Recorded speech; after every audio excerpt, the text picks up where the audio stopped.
All right, y'all. I know we are ready to go right here on the lunch break on the legendary KYOK, Conroe, Houston, AM 1140 and FM 92.3. Let's get this party started. You know what time it is.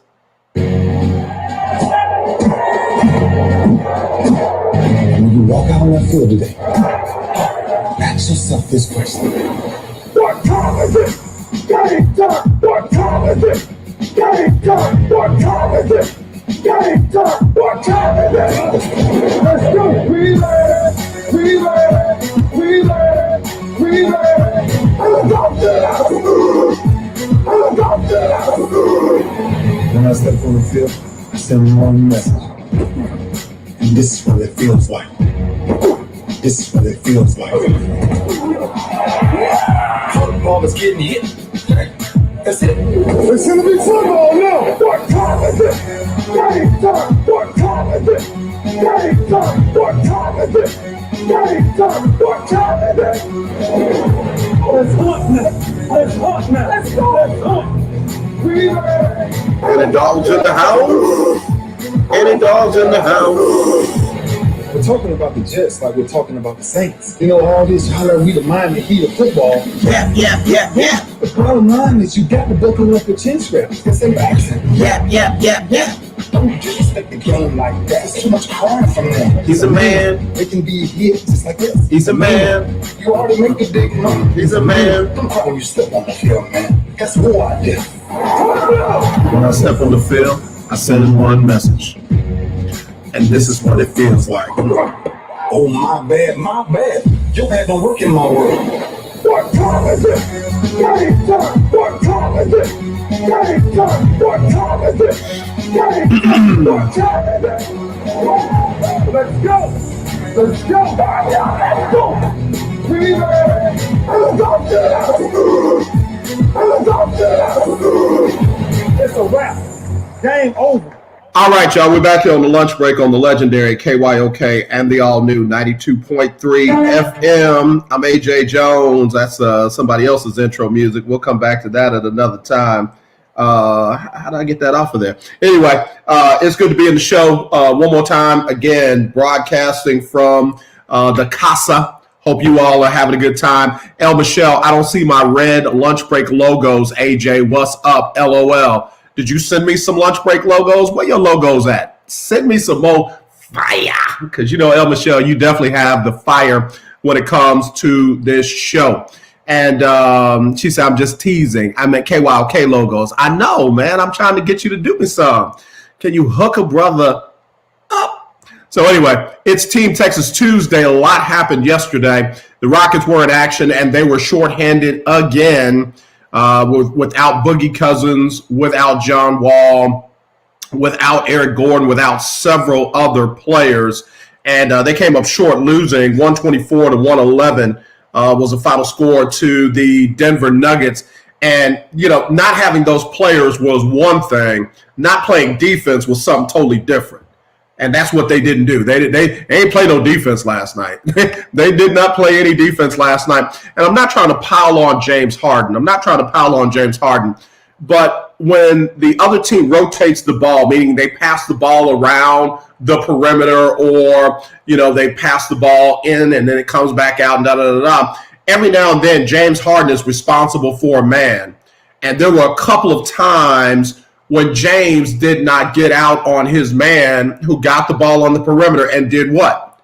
Knock down the three. So all I'm saying it's the second game of the year. They still got a lot of work to do, but they're going to have to step it up on the defensive end as well as on the offensive end. So Rockets are 0-2. I messed up on one of my broadcasts. I tried to give them the win the other night. And somebody say, they didn't win the other night. It's like, yeah, I think they did. They won by 2, right? No, they lost in overtime by 2. So I had to own that one. But anyway, Rockets are 0-2. They got a little time off before they play again. They don't play again until Thursday. Here in town, they host Sacramento, and they should have all the dudes back. They should have all the bros back for that one when they take on the Sacramento Kings. Sacramento ain't playing bad. Let me see what Sacramento's record is. Sacramento's not playing bad at all. Let me get to that. NBA, bang. standings, Western Conference, and here we go. The Sacramento Kings are 2-1. 2-1. 2-1. If we're way from the end of the season, but in the early part of the season right now, New Orleans, number 1 team in the West, number 2, Minnesota, number 3, the Clippers, and that's after they got the behinds blown out by the Dallas Mavericks. It was 77-27 at halftime. The Mavericks and the Clippers. Paul George, bro, I'm praying for you, homie. In the number 4 spot, Utah. Number 5, Phoenix. Number 6, Sacramento. Number 7, the Spurs. Number 8, Portland. All of those teams are 2-1. All of those teams are 2-1. Then at number 9, you got the Lakers at 2-2. Number 10, the Thunder at 1-1. Number 11, the Golden State Warriors at only 1-2. Number 12, Mavericks 1-2. 13, the Nuggets 1-2. 14, the Grizzlies at 1-2. And then guess who's at the bottom of the barrel? The Houston Rockets at 0-2. It's early, y'all. It's very, very early.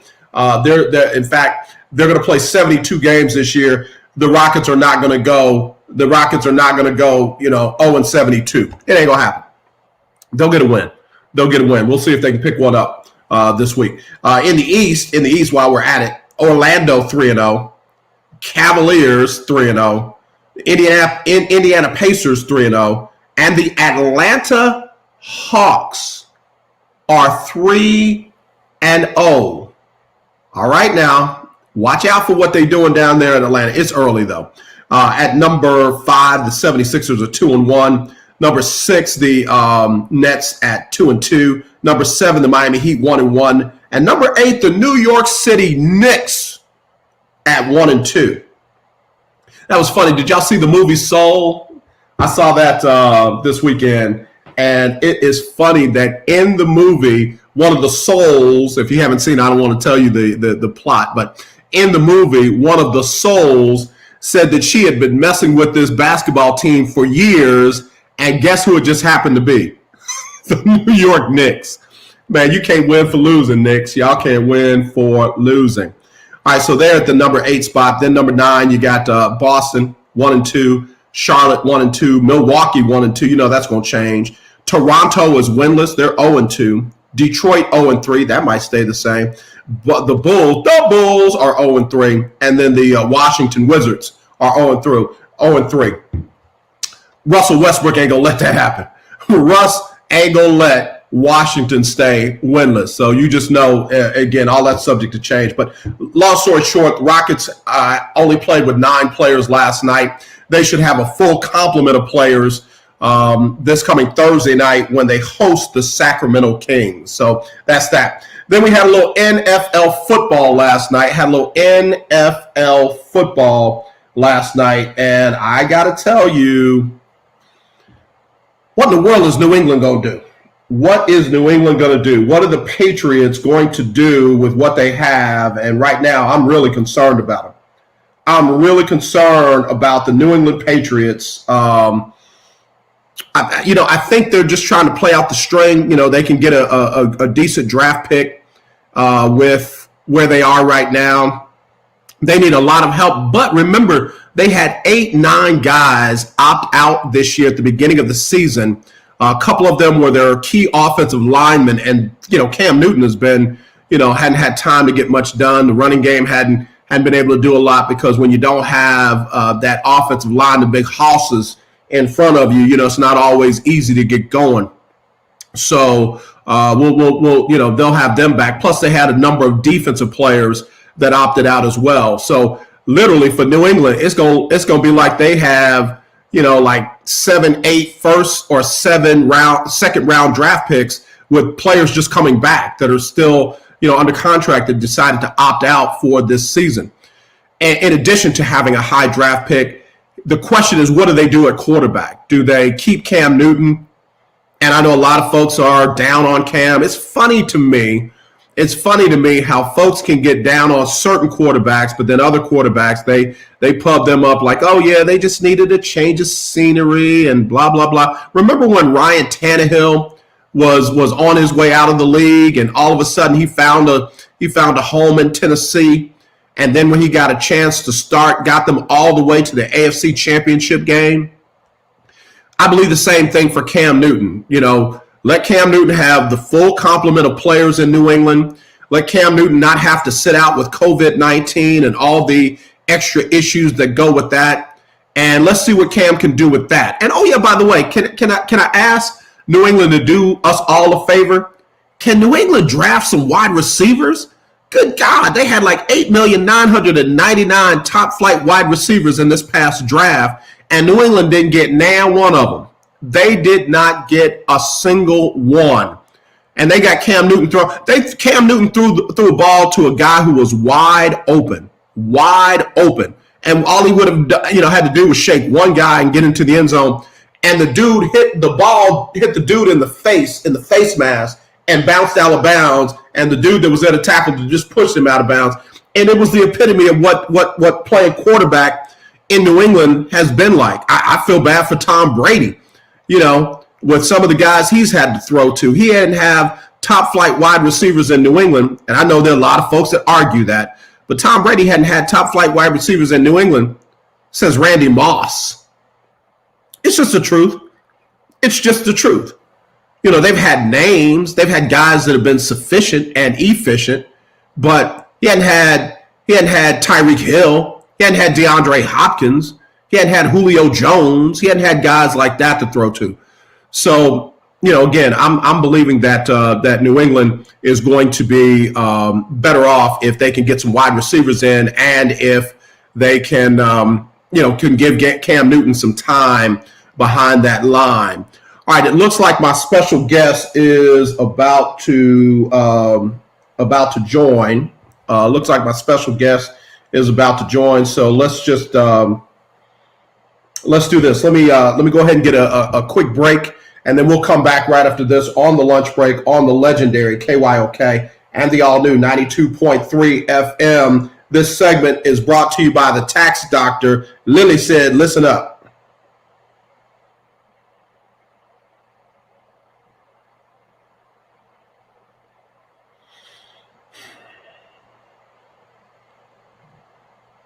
And okay, all right. Just like that, we decided we were not going to be connected to the internet. Is there any reason why we did that? Kim Watt Davis, I'm coming to you in 1 second. I'm coming to you in 1 second. All right, so let's do it like this. Y'all stay with me. It's kind of different when you're working from home and you got these things going on like that. Let's see. Let me see if I can get on like this. If I can get on like that. And let me try Lily again right here on the lunch break on the legendary KYOK and the all-new 92.3 FM.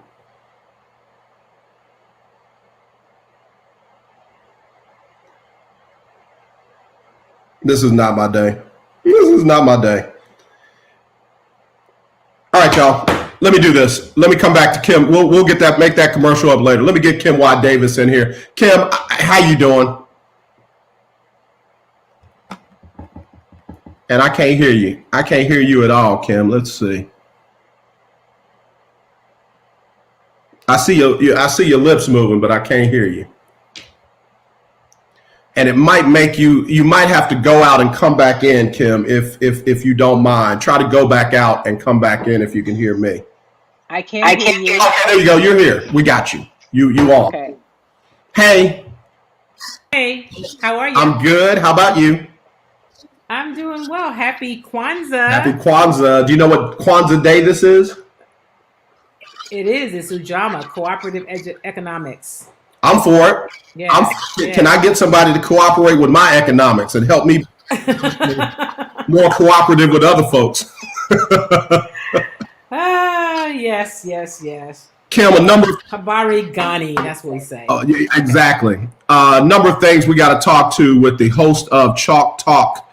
She is a longtime broadcast journalist here with phenomenal hair, wonderful glasses, and just a my hair is like doing its own thing, but okay. Now you look good. My hair does its own thing, and I whatever. I pull it back, and then I'm good to go. So, Kim, Yes. let's start with the Rockets. Okay. 0-2, minus several players due to COVID contact tracing And and positive diagnosis. a positive diagnosis. And here we are, 7-8 players per game. Last night shorthanded, but, they were competitive for a minute. Right. I think it wasn't the players they forgot. It was the defense that they forgot last night. What'd you see last night? What'd you think? I thought the same thing. The game when they played against Portland, they were a lot more competitive. In fact, they lost that game in overtime. They could have won that game. They had a shot. They were in that game. Last night, they were never really in it. I think the final was 124 to 111. I think the score Yeah. is the game wasn't as close, especially after halftime. But they defensively were not there. But when you're short, I just can't even. You have guys that are playing that just won't really get minutes once you get Boogie back, DeMarcus Cousins back, rather, John Wall, Eric Gordon will be coming off the bench. There's Kenyon Martin. We'll probably see some time. Definitely Ben McLemore. So there are players who are not available that are going to drastically change what we see from this team. So I didn't expect them to really win. I mean, you got 9 players, so you're short in terms of what you can even do with the rotation. Right. You've got players that aren't going to be on the court. They're getting big minutes, and so that's some growth. I'm anxious to see, curious, not anxious, what they will do when they play on Thursday night for the first time as a full unit. Right. I am too. And against Sacramento, who's a young team that, Right. That's not a team that they should have a whole lot of problems with. But hey, it's a whole new season. It's a whole new season, and the other thing too, AJ, is that it's going to take them a minute to get that chemistry together, and they haven't had the time. Remember, James was out much of training camp because he was, doing what he does. And then when he came back, he had to go celebrate his homegirl, so that took him out again. And then, But it wasn't at a strip club. It was not. It's not a strip club, and because she becoming a boss, he want to celebrate her. Right. And so that's be clear about that. And then the other players went to get a haircut.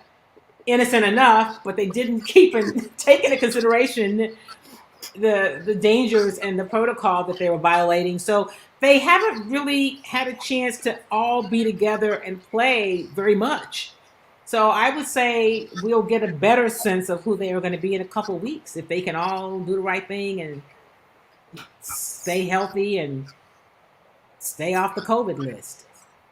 Kim Y. Davis, host of Chalk Talk Sports, longtime broadcast journalist here in the Houston and area and region.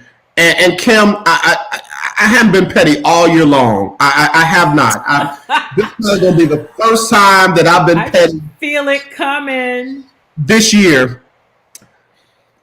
You mean to tell me the organization can't make sure these cats get haircuts in the facility where they don't have to go to somebody's apartment house and get COVID-19 contact traced? They can't pay somebody. I know cats that'll come down for $200. They'll do as many heads as they can do in the building, as long as you tip right. You got to tip right. Now I came all this way. You tip right, and they'll go through whatever testing that you want them to go through. They'll do whatever you want them to do for $250. They in the building, and you got to tip right, and you ain't got to worry about, am I missing it? Am I wrong? You are not wrong. I'm sure the organization will be happy to provide that, but I'm sure these guys had somebody they wanted to go to, and they just didn't. I don't think they'll make that mistake again. I'd like to think that they won't make this mistake again and realize, oh yeah, this stuff is real. And that's the thing. It's real, man. You guys listening, this COVID is no joke. It is real. It is not going away anytime soon. More and more people are contracting it. People are dying. Our hospitals are full. So even if you don't have COVID, it's impacting you. If you get an accident or you have some other issue that you need health care, medical care. So they got to take it seriously, and it just shows that they didn't. So hopefully they will moving forward. Kim Y. Davis, Chalk Talk, right here on the lunch break, talking about the Rockets off to an 0-2 start. They are the only winless team in the West. And again, they have been undermanned in both of their outings. They played a lot better in game one than they did in game 2. Let's look at bright spots. What are you thinking of Christian Wood? What do you think of that? Like him a lot. Like what I see from him. And listen, when Boogie Cousins has spoken a lot about Christian Wood and his talent, and Boogie has said he has the same skill set as Anthony Davis. And he'll say, I'm not saying he's Anthony Davis, but in terms of what he can do, he reminds me of an Anthony Davis. And so I think that's high praise from a player who has been involved with both and seen what they can do. And so Christian Wood is exciting. I think he's exciting, and what I've seen so far is a small sample. I'm impressed. I'm excited about what he can do and be for this team.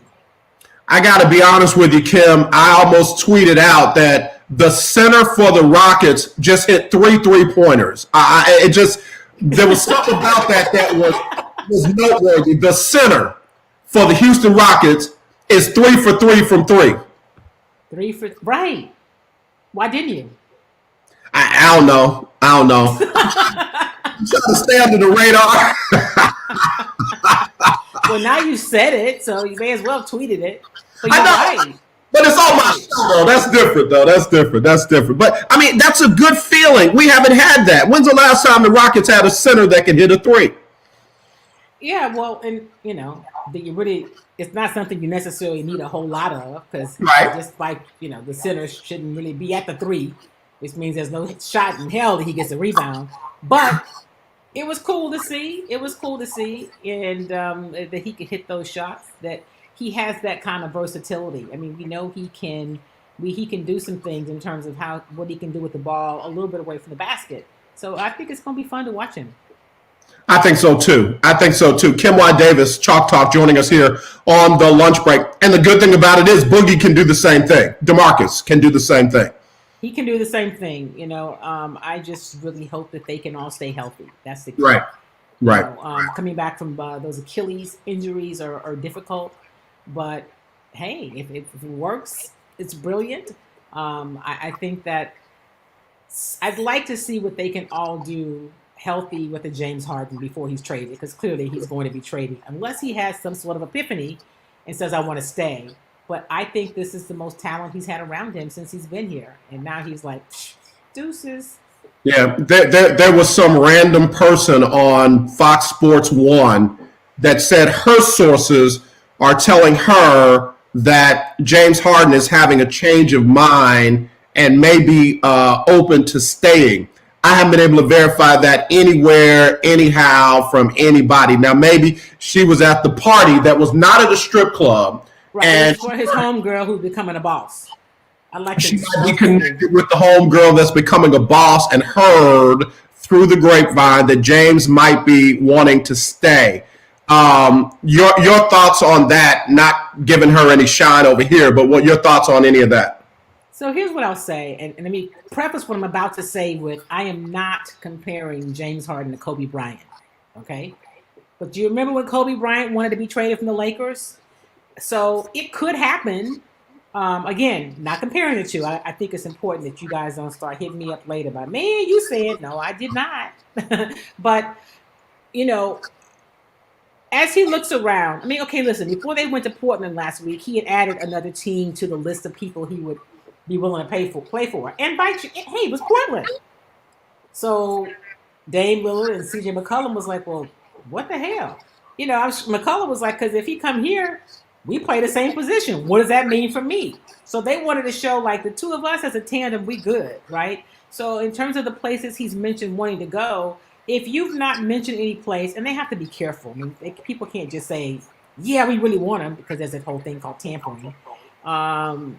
Which Daryl Morey just got hit $50,000. $50,000 for. What did he say? I missed it.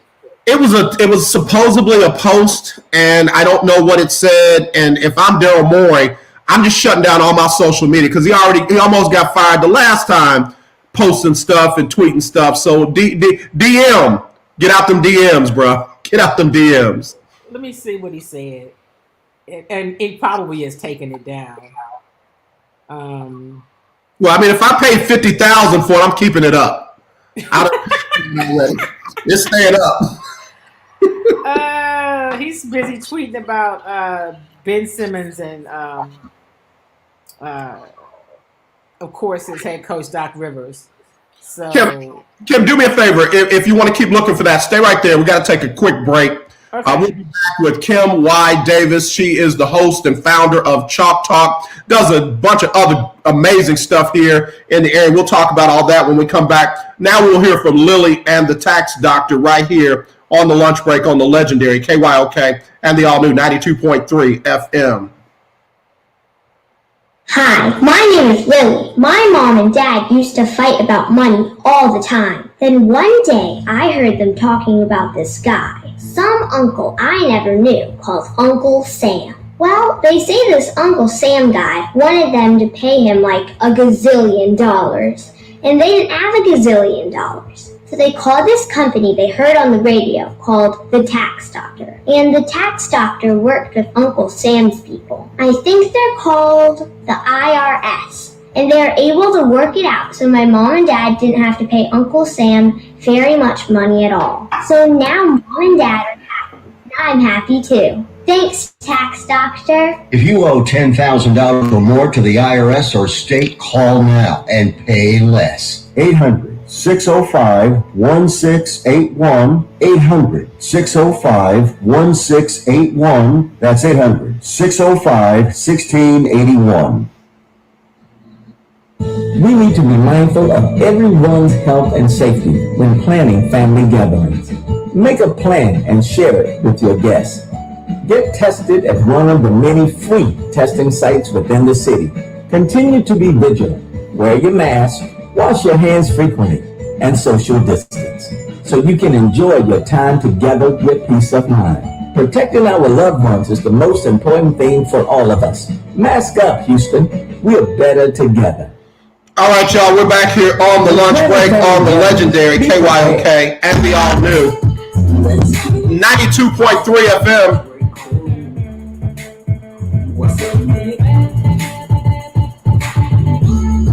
Kim, I got the hottest drops in the business, man. I got the hottest drops. I got hot drops. I'll tell you how you get hot drops too. Okay. All right. I'll tell you how you can get hot drops too. I'm listening. All right. El Michelle. I'm listening. El Michelle. Okay. Yeah, 2 words for you. El Michelle. So you gonna connect me? I'm gonna send her your way. Okay. So I found it. What Daryl Morey said. What got him slapped for $50,000. So on Monday, he was fined for violating the league's anti-tampering rule. So the tweet has been deleted, and they say it was automated, but it was an automated tweet from Morey that acknowledged the 1-year anniversary of James Harden breaking a Rockets franchise record. So they say automated, so I guess that means that he set it up for when the 1 year would happen. So they put it.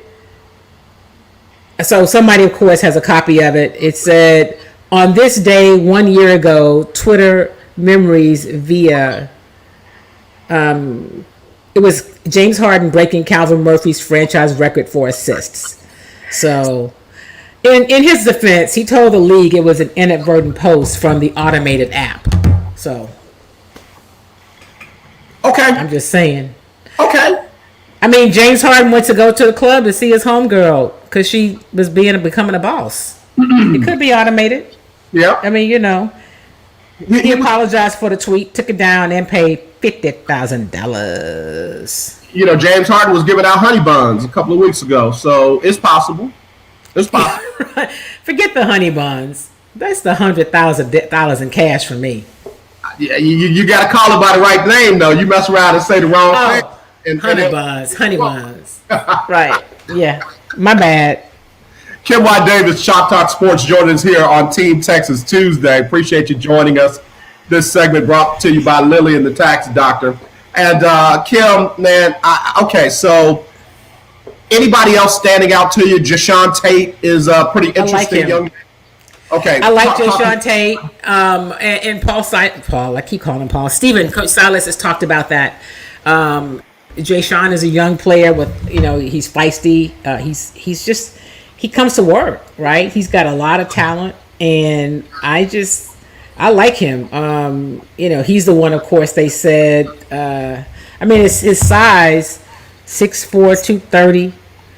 He's a small forward, and he's looked good. He had 13 points in the game against the Blazers when they first came out. In his debut, if you will, he played 37 minutes, which you're not going to see Jayshawn Tate playing 37 minutes in the Rockets game when everybody gets back. Right. But he does play some good defense, and he's got some toughness. And they compare him a lot to a PJ Tucker. They say he's like a younger PJ Tucker in terms of his toughness and his tenacity, and that's a great comparison, for a young guy, especially if PJ, they can't work out. He wants an extension, I like what he does,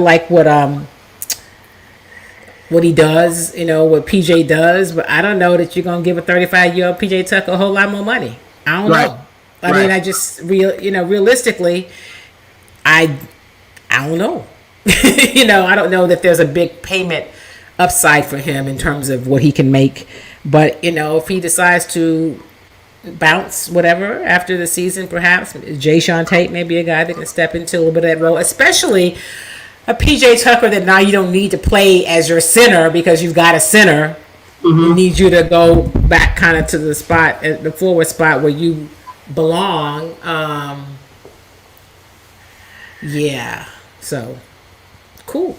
What was that? Yeah, though. I'm just saying, I like PJ, and I hope he gets happy with what's going on. Because when you're unhappy or disgruntled about things like your money, I can imagine it affects how you're able to compete and show up on the field, on the court. So I hope he gets to a place where they come to something that he can feel good about, and that he's realistic about what that could be. I got you. Yeah. We got Kim Y. Davis joining us here on the lunch break. She's the founder, creator of Chalk Talk. Great sports show and concept behind it. We'll talk about it in a minute. But Kim, what should I think about Nwabwa? What should I think about him? Yeah, I think you should sit back and say, I like what I see so far. Okay. I mean, I think I'm telling you, this Rockets team's got some things to be optimistic about, right? They don't have as many of the big names as other places that everybody would know. But I think when you look at Nwaba, I like him. And I think it's just another of the, I was just trying to see what he did on the other night. I think David Nwaba. Yeah, 14 and 5. He was 5-11 from the field, 1 for 3 from the 3. 5 rebounds. He had an assist. So he is. He was injured when they first got him.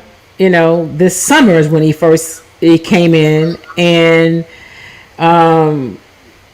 he's another guy that had a tough injury. I mean, they've got some guys that if they can stay healthy, could really be like, wow.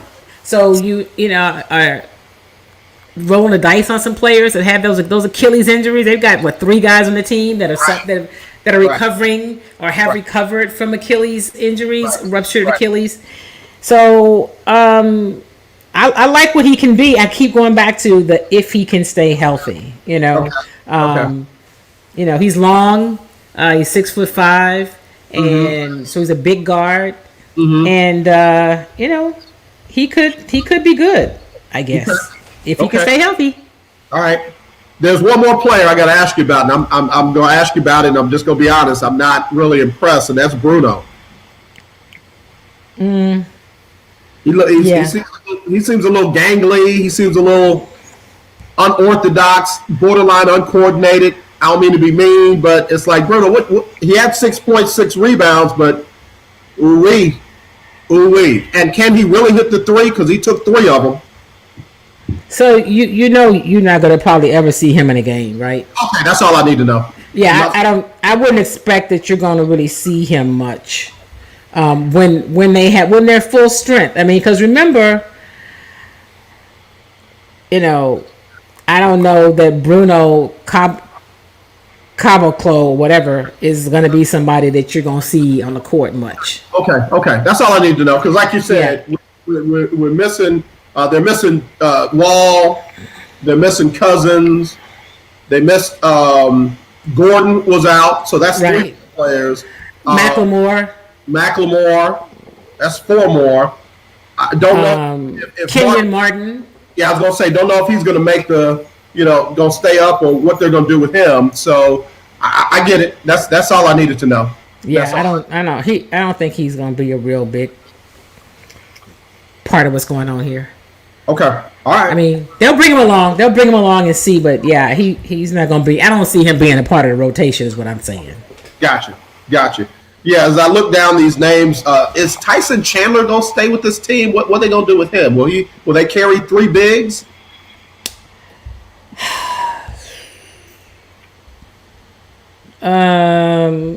Is Tyson Chandler still on the team? Nah, he's still in my list. He's not on their roster. Oh, okay. All right. Say no more then. Yeah, Tyson.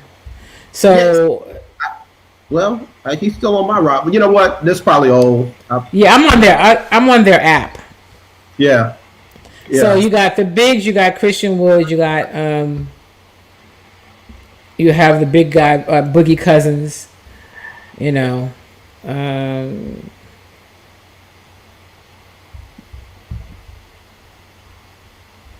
no, he's not still on he's not on their current roster. If you go to the Rockets on their website and on their app, they don't have him. Okay, no problem, because again, you answered my question about Caboclo. All right, Kim, we got to change gears. We have to change gears. I gotta go. I have to do this. I didn't want to do it, but I have to do it. And here it is. You ready? Okay. And their money into buying our jerseys and buying a whole bunch of Wait a minute. professional athletes getting paid a whole lot of money. If you can't come in and put working in the building, go out to the practice field and work hard, do your lifts and do what you're supposed to do, you should not be here. This is a job. We are getting paid a whole lot of money. There are a lot of people that watch us and invest their time and their money into buying our jerseys and buying a whole bunch of and they care about it. They care every single week. We're in week 16 and we're 4-11, and there's fans that watch this game, that show up to the stadium, that put in time and energy and effort and care about this. So if you can't go out there and you can't work out, you can't show up on time, you can't practice, you can't want to go out there and win, you shouldn't be here. Because this is a privilege. It's the greatest job in the world. You get to go out and play a game. And if you can't care enough, even in week 17, even when you're trash, when you're 4-11, if you can't care enough to go out there and give everything you got and try your hardest, that's so that's how. I think there are people every week that still tweet you, that still come up to you and say, hey, we're still rooting for you, we're still behind you. They have no reason whatsoever to. We stink. But they care, and they still want to win, and they still want you to be great. That's why. Those people aren't getting paid. We're getting paid handsomely. That's why. And that's...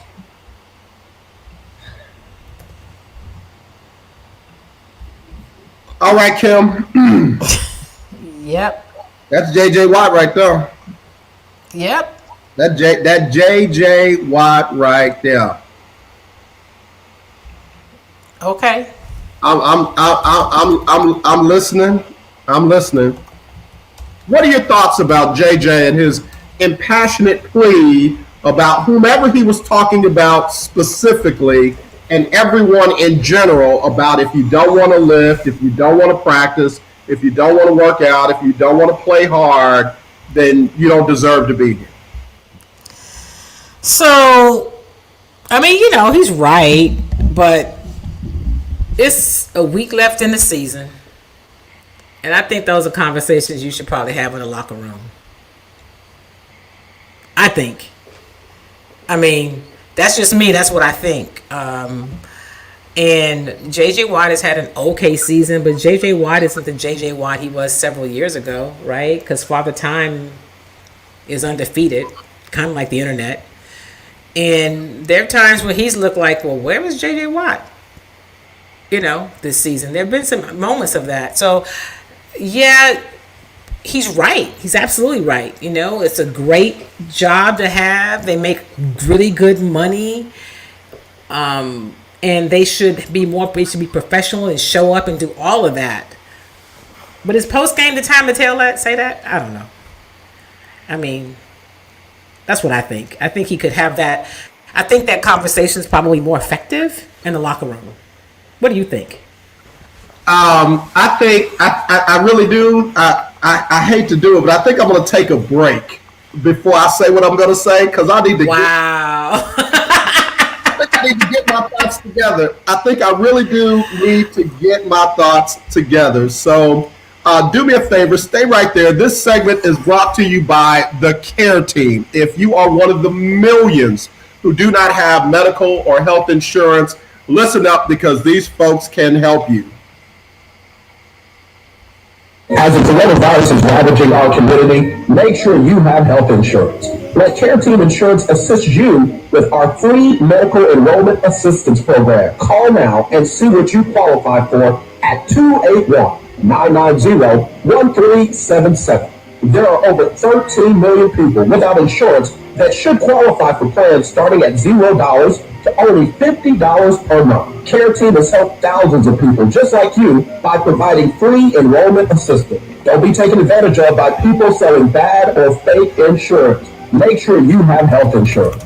Let Care Team Insurance assist you. This is AJ Jones. And KYOK listeners, I want you to call now and see what you qualify for. Plans starting at $0 to only $50 a month at 281-990-1377. That's 281-990-1377. Or visit CareTeamCares.com. That's right. All you got to do is go to CareTeamCares.com or call them at 281-990-1377. That's 281-990-1377 because the Care Team cares and you can be approved for as low as $0 to $50 a month. Care Team Cares bringing us this edition of the Lunch Break. The Lunch Break. The sports are the special of the day from the legendary KYOK. It gets into your system, Kim. You least expect it and you bob into the music. So, Right? yeah, we're back here on the Lunch Break on the legendary KYOK and the all-new 92.3 FM. I'm AJ Jones, and Kim is the host and founder of Chalk Talk. It's a phenomenal, sports talk show, but she gets into a whole lot of other conversations sometimes, and I like that about you. And this J.J. Watt thing falls, in my opinion, on several different areas. Number one, like you said, from a teammate, passionate about winning, team leader, that kind of thing. Okay, he's right. I like what you said about he probably should have had that conversation, not in a microphone, but in a conversation with the person or people that he's talking to or talking about. I've never been a big fan of coaches or players saying what they gotta say in front of the wrong people, the media, the fans, that kind of thing. Because when other people do it, it never goes well. I mean, I can remember Des Bryant being vilified for doing that. I can remember T.O. being vilified for doing that. And what's crazy with both of them, there were times when they did it on the sideline to the players. We just got to see it by virtue of camera and video and what have you, and they still got vilified, but yet J.J. Watt is being glorified. I agree. And we know that. We know why that is, right? Sipping the rules are... Sipping, you see my new cup, my product placement. Yeah. Okay, well, okay. Sipping out of Lunch Break, right? Sports talk hosted by AJ Jones. I get it. I think that's awesome.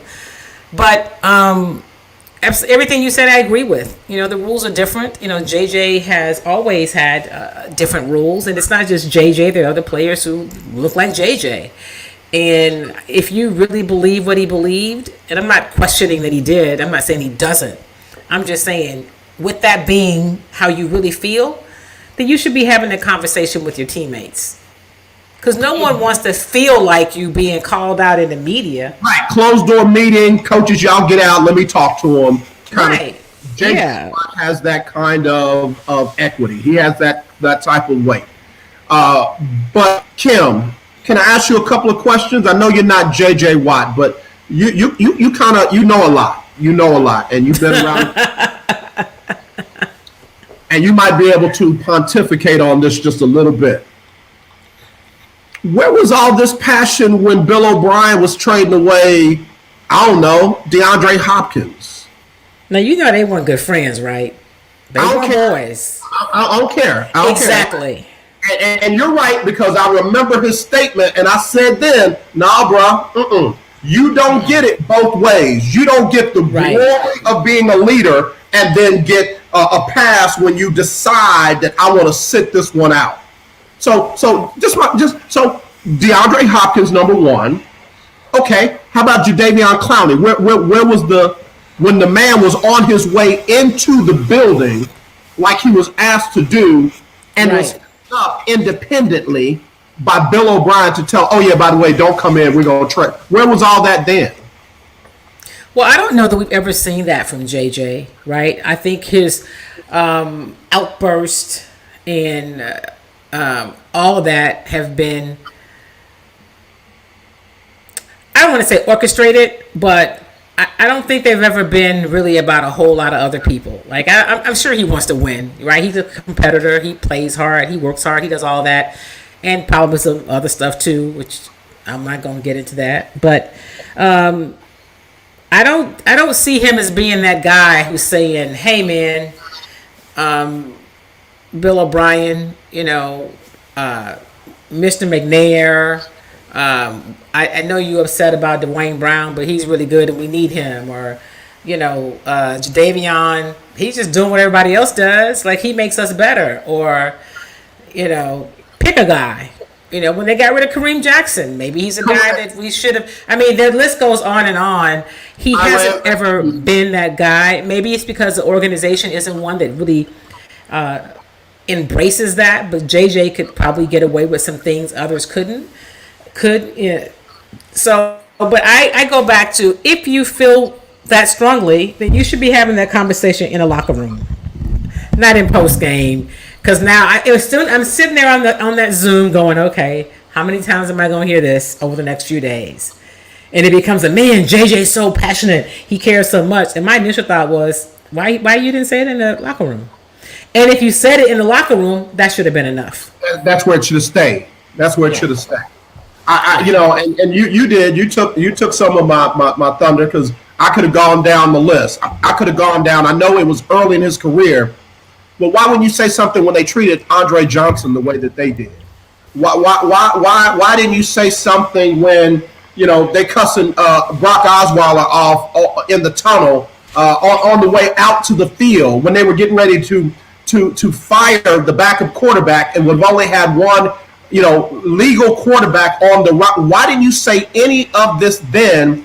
And why are we hearing it now when they were paying you $100 million to pass out water and diapers and wipes because you couldn't work out, because you couldn't get in the gym, because literally players had to lose their careers with the Texans because of money that they were paying you when you couldn't go? And I'll close it with this. You know how we Baptist preachers like to close it? On my way to my seat, where was all of this when y'all got dog walked after leading the Kansas City Chiefs? What was it, 24-0? 21-0, and you end up losing 51-30. Well, where was all that then? Where was all that then? I didn't hear you then. I'm sorry. I'm just trying to understand how you get to be a selective leader. I know being a leader doesn't mean you always, go off, but bruh, and you called your team trash. and you want Right. people to listen to you. Right. But he's been celebrated for those comments by some of your colleagues. You know what? He's been celebrated by them. I'm going to bring him in. My next guest tuned in early, and I think it was divine intervention. Garrick Jones, who is a former player with the Houston Texans, founder and commissioner of the States Developmental Football League, and a candidate, hopefully, for general manager for the Houston Texans. If not, definitely a candidate for general manager with another team in the NFL. G, you see what I'm wearing, bro? But anyway, I feel you, man. we got Kim Appreciate you, man. She is a phenomenal broadcast journalist in our area. She should be doing the call on the Texans games. At least, I'm familiar with Kim Davis, man. I know Kim from back in the day. Hey, Garrick. How are you, young lady? I'm good. How are you? We working, trying to get to it. Right? Garrick, you know what I'm doing. I'm over here Malcolming. I should have been Martin today, but I'm Malcolming. Right. I got you. Why J.J. Watt getting all this love for doing what he should have done in other situations, but now at 4-11, you literally on your way out the door, and you want to throw dirt on everybody out the door, and you're getting love for that? Help me understand, Garrett. Well, that's something that should have been done a long time ago, like you said. It's all about accountability. When you're in that locker room, man, and guys are not doing what they're supposed to be doing, the record reflects that. No matter who's at the top of the food chain over there, and it's a lot of the wrong people in the building. We've talked about this numerous times, but ultimately, for it to come from JJ, is going to have more merit than somebody that may be on the Peace Corps. I mean, that's just the nature of the business. You're going to have on each team, you'll have your blue collar guys who just shut up and put their pads on, and you got your elite athletes who are gonna get their love. But for him to say it, that's the mentality that has been had the entire year. And that's reflected in the play, reflected in what guys are doing on social media, all those different things. I think it's a lot of worrying about the wrong situations and things when you just need to shut up and put your pads on. And that's what this thing is about, and that's what needs to happen, moving forward. Before it to come from JJ, of course that's how it is. He's in the limelight, and they're requesting to interview him. So they're not requesting to interview another guy. They want to see JJ. So that's what's going to happen. It's going to come from him. It's frustration. You got a guy that's out there. He's giving his all. He's not what he used to be, but at the end of the day, he's a leader. And that would have been the same thing I would have did. So let me ask you one question. First of all, in this whole COVID year of Zoom, ain't nobody asking for JJ. We get who they give us. So let me just, if there's a game where, Cunningham is balling big, we get whoever the PR team decides. In every game, you're gonna get two people for sure, JJ and Deshaun, regardless of how they play. The quarterback, you understand, but that's been how the PR team has dealt with JJ. Don't you think, though, Garrick, that that's a conversation with all of that elitism and fire that you mentioned, he should have had in the locker room instead of in a post-game interview? Well, that's the nature of the beast in this day and age, unfortunately. A lot of stuff is going to get handled out of house. Like it normally, when I came up, it was in-house. We were going to kangaroo court it, and we were going to get it figured out and go about our business. But it's a new day and age. So you have to have somebody that can bridge that gap when it comes down to this generational detachment. And JJ is an older guy. He's a tweener. He's one of those guys that would have been, as I was leaving, he was in, and he would have understood that whole dynamic. But you got a group of individuals that will take to Twitter and social media before they actually address somebody face to face, man to man, or woman to woman, or whatever the situation may be.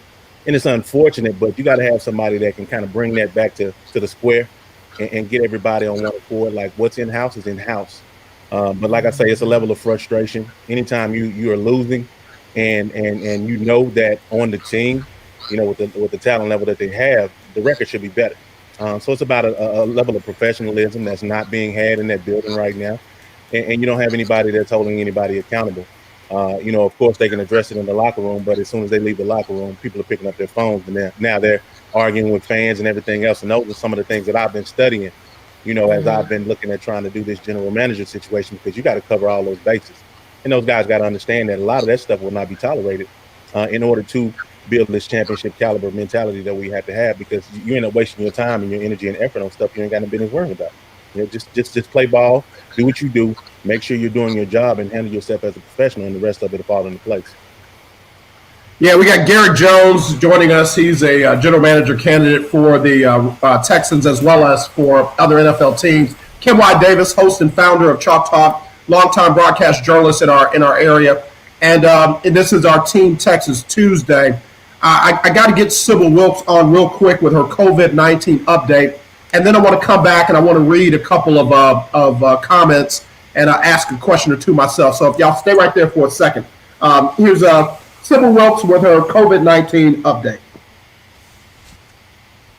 It's Sybil Wilkes with what you need to know today. Monday, the House voted for a hefty increase in the stimulus check set to go out to American households in the coming weeks from $600 to $2,000. Although passed in the Democratic majority House by a vote of 275 to 134, the $1,400 increase is expected to fail in the Republican majority Senate. December marks the deadliest month since the start of the COVID-19 pandemic in the U.S., with more than 63,000 Americans losing their lives to the virus in the past 26 days. Hospitals across the country have also reported more than 100,000 patients for the 26th day in a row. With vaccines likely not widely available until this summer, health experts continue to caution Americans to remain vigilant as vaccinations begin and to continue practicing safety protocols.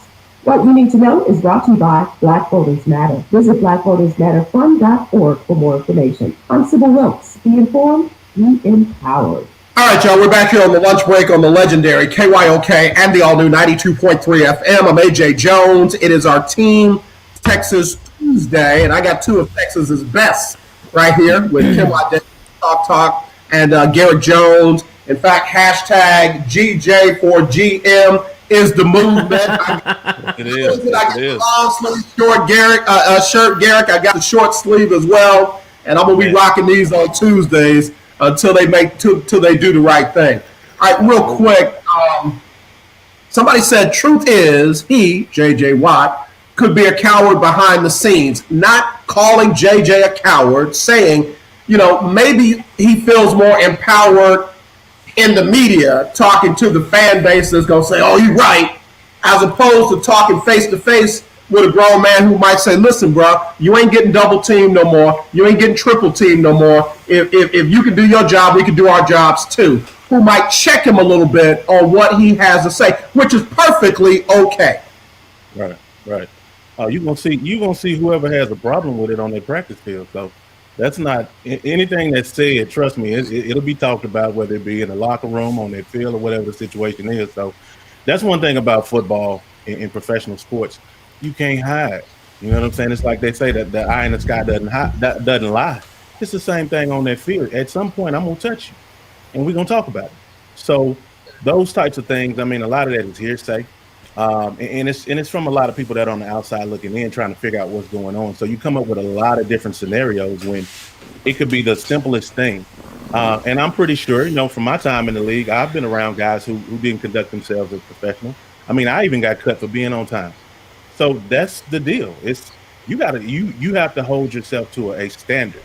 And like I said earlier, there isn't a standard in that building that people are holding each other accountable to. There's a lot of just people that are all over the place. And it's unfortunate because now it's being brought to a head because there is no leadership. There isn't the coach to blame it on. There isn't this, there isn't that. Right. And that's what we're gonna get rectified, man. It's time. This is the last year of this. And that's why I'm making as much noise as possible, because when people really get down and they really get into my body of work and they see what I've done and they see where I've been, it just makes sense, because I have that vested interest in the deal, not only just the city, the team itself, but also just the success of us as a whole. And that's what we got to have, man. It's got to have that unity. We got to be unified in this thing. And then with the guys, like I say, they'll get it rectified if they get the right person in the room. If they don't, it'll be a lot of the same situation.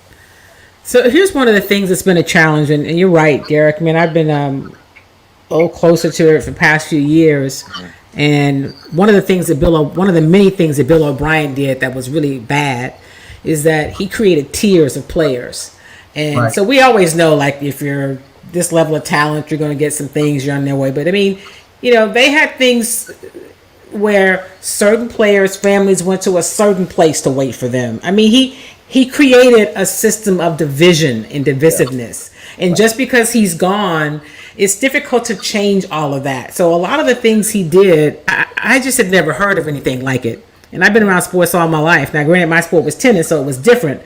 But, you know, I've covered the NFL for 25 years. Of course, I started when I was 12. Remember that. And the stuff that he did, I just have never seen it. And there's no way it could be successful. And so it is a feeling that you put into the building.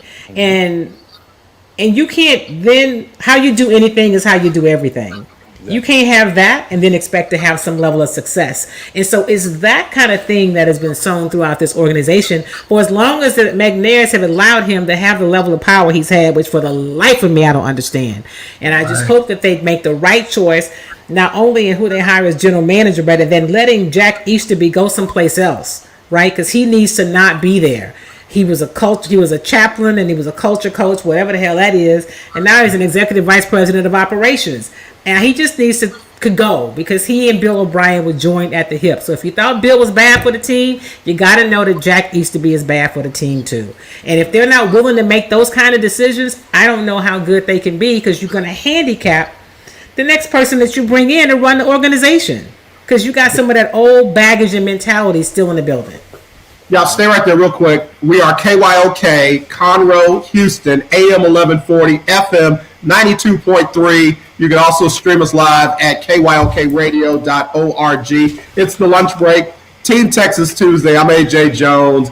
Welcome to the top of the hour. All right. Had to get that business in. Garrett, please respond to that, because those are valid points, real valid points. Oh, yeah. No, if the culture is toxic, it doesn't matter what number one draft pick you bring in, what coach you bring in, the culture is it's undefeated. It's like the NFL. The NFL is undefeated. I have yet to see an individual come into the NFL and leave when they wanted to, as far as playing. All right. So as soon as you sign that contract, you're on your way out. That's just what it is.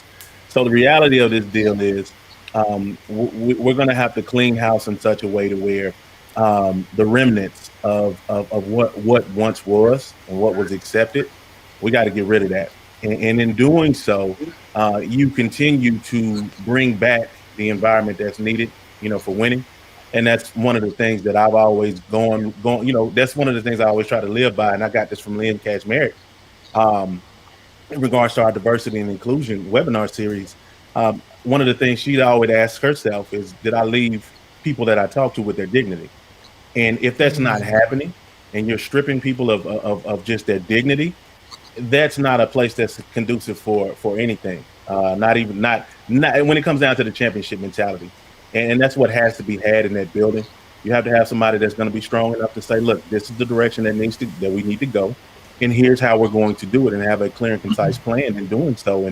And not understanding that you won't be the most popular person in the building, but it is what it is. We got to clean this thing up. And because I'm a former player, I refuse to allow somebody that's not from here, somebody who hadn't put in that work, to come in and destroy this thing.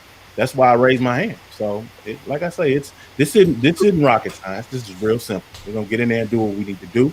Make sure that we have the players that understand what it is. Everybody has a clear and cut and is definitive of what your job is, and we'll go get this Super Bowl.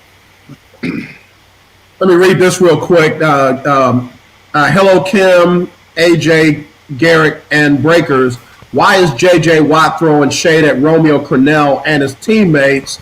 Where was he when the Texans blew a 24-point lead against the Chiefs in last year's playoffs? Bill O'Brien was a coach, yet his barking was on mute. He's very selective when criticizing black coaches versus white coaches. The race card is always in play. Y'all want me to get this? You can start, yeah. Oh, yeah, no. Like I say, a lot of times this is anything that has to do a lot of times with fans, and this is what I've been doing my case studies on for the last 5 or 6 years. It's a lot more emotional content.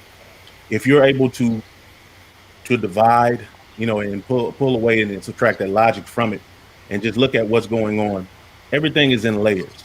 And then when you put a camera in somebody's face, when they're frustrated, 9 times out of 10, if that's the emotional output, it's going to turn into something like that could potentially snowball. Now, if you don't have leadership that can jump in front of this thing, everybody's going to have their spin on it. When it's all said and done, it's like going to an arena and you're the away team. You don't have many fans there, but all you got is the people that are in the room, and you're going to circle your wagons and get this thing figured out. So when it comes down to bringing things to the square, that's all that needs to happen. These guys got to talk to each other like men, and then from there, understand that things that happen in-house, they have no business being on camera. They have no business being out in the media. And that's how you go. That's how you go about this thing, man. Like I say, it's going to be a lot of different spins on this thing. People are going to bring race into it. People will bring all these different things into it, which that's the state of the world today. So, I get it, but at the end of the day, we'll get it rectified. Let me say this, and I got a hard stop. I got to jump off for another deal. AJ, so I remember this over the last, this year is different, right? Because we're all covering the team on Zoom. Nobody's in person. But when we were, what I will say to you is, to the person who sent the last message to you, there are definitely different rules for covering JJ, right?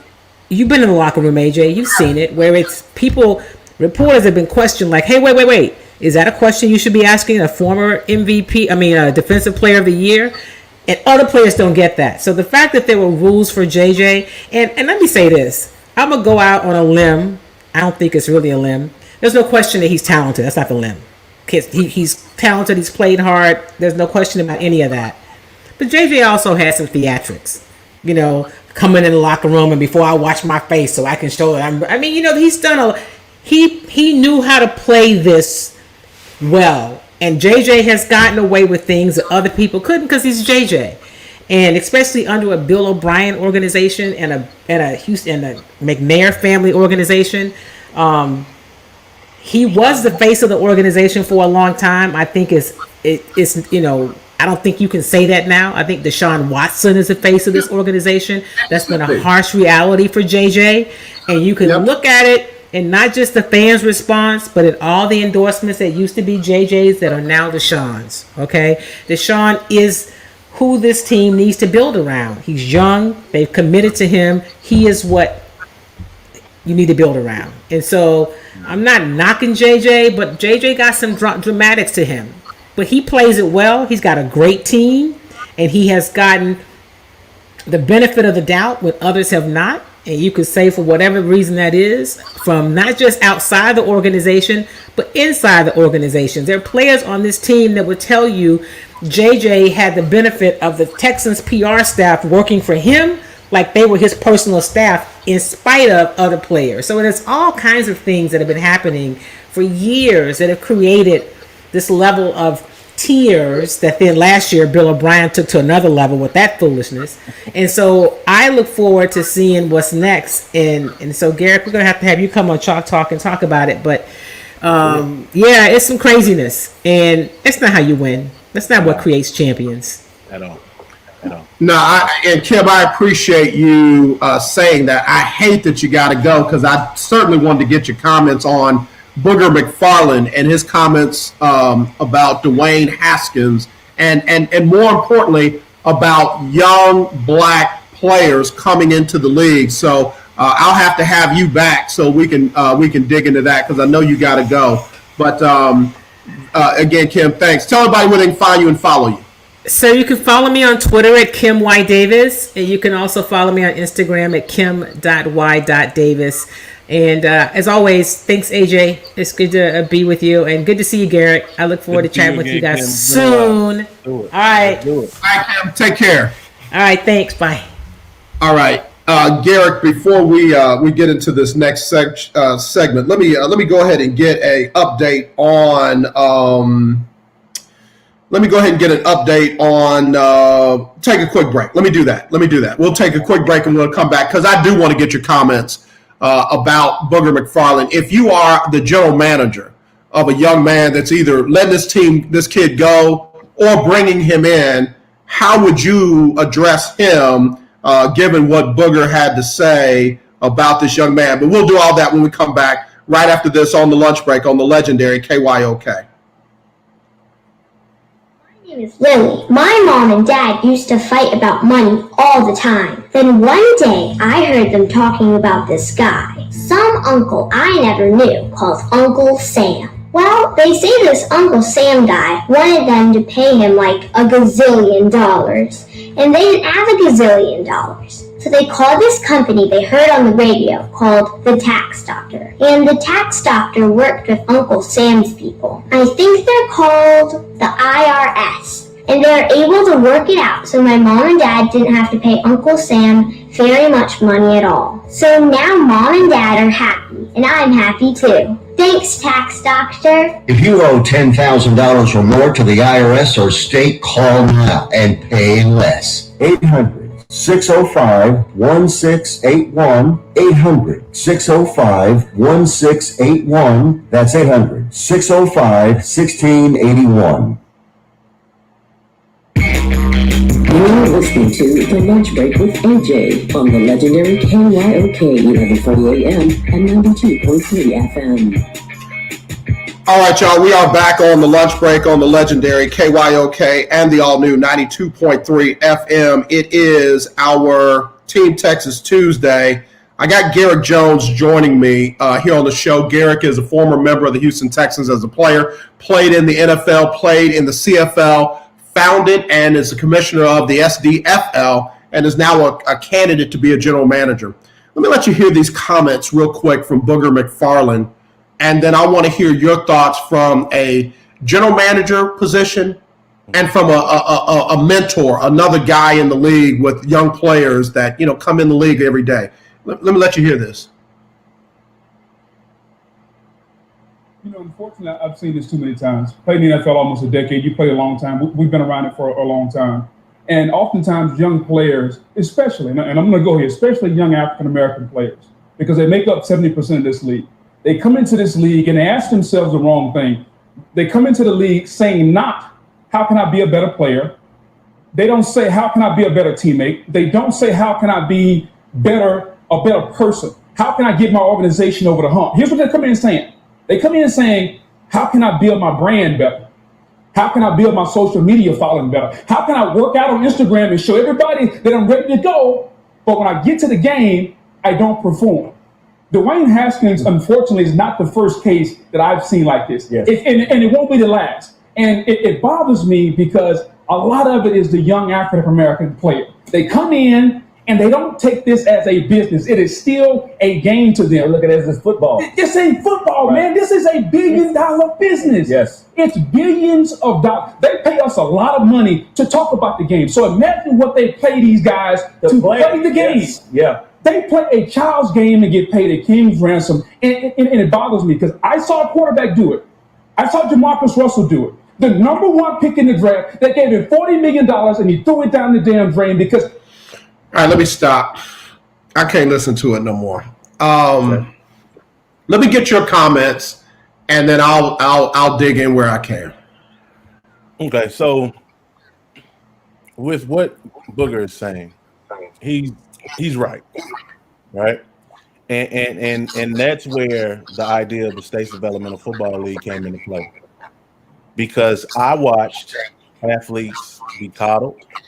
I've watched athletes be handicapped and pushed through a system in which by the time they make it to the NFL, they don't know how to do anything but play the game.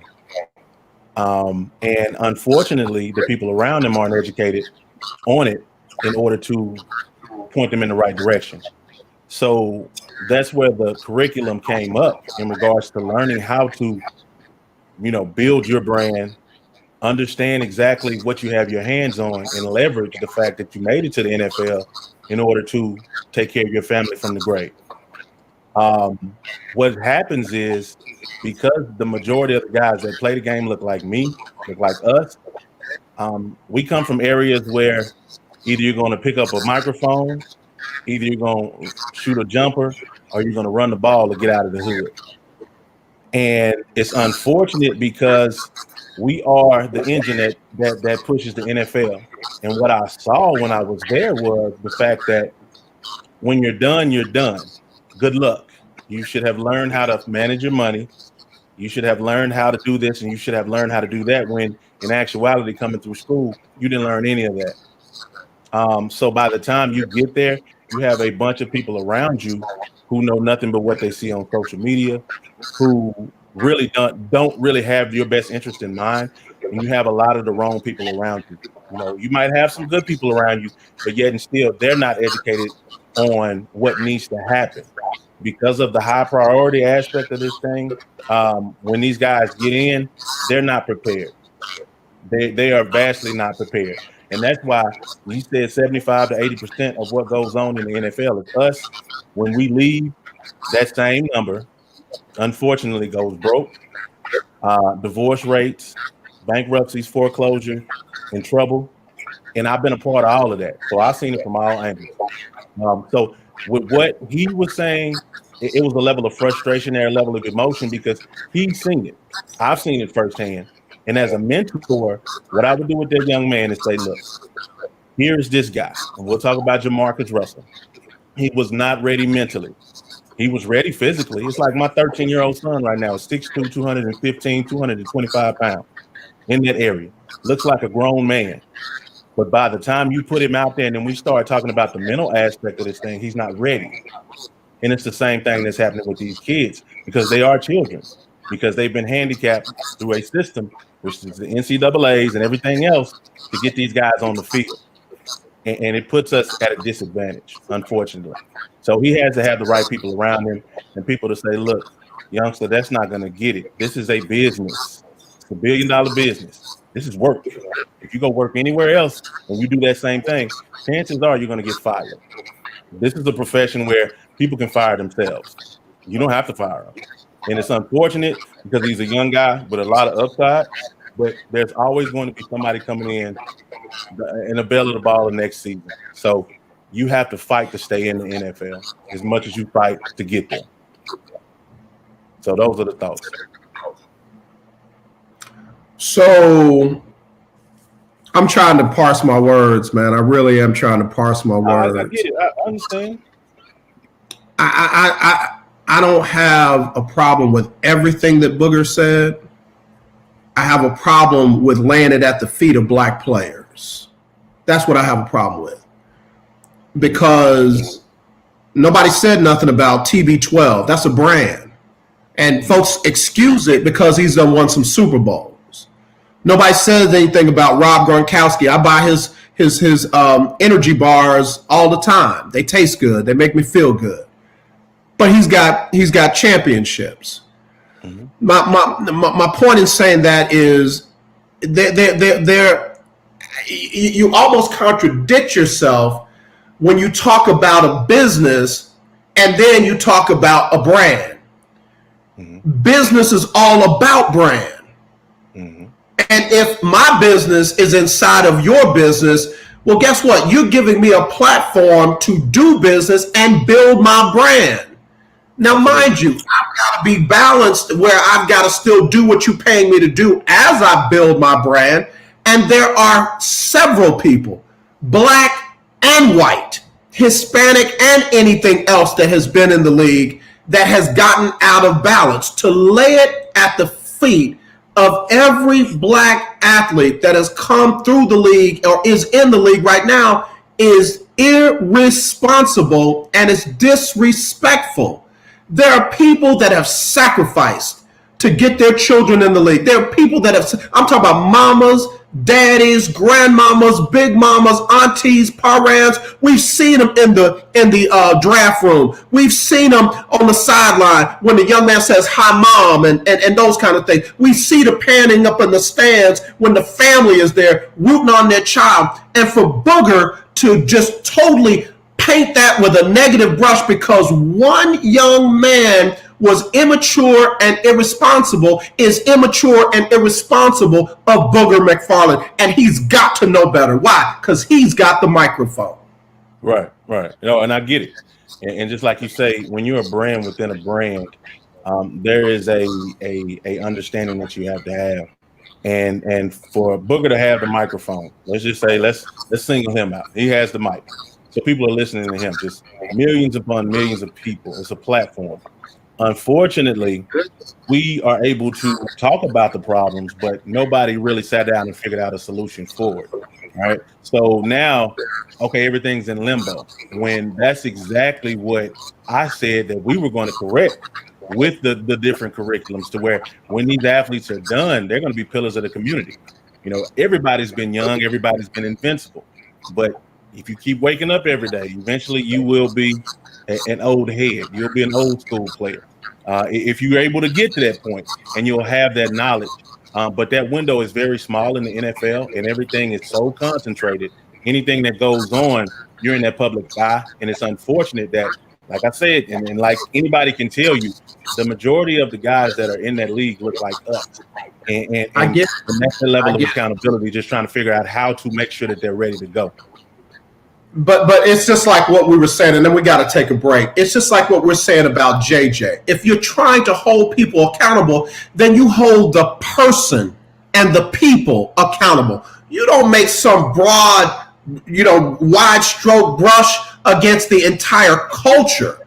And Booger knew what he was doing, because he said, and I'm going to go here. He knew where he was going. He had already made up his mind that he was going to be this woke, middle of the road brother who sees it both ways. When brothers are wrong, I'm going to say they wrong. When brothers are right, I'm going to say they right. And he was wrong.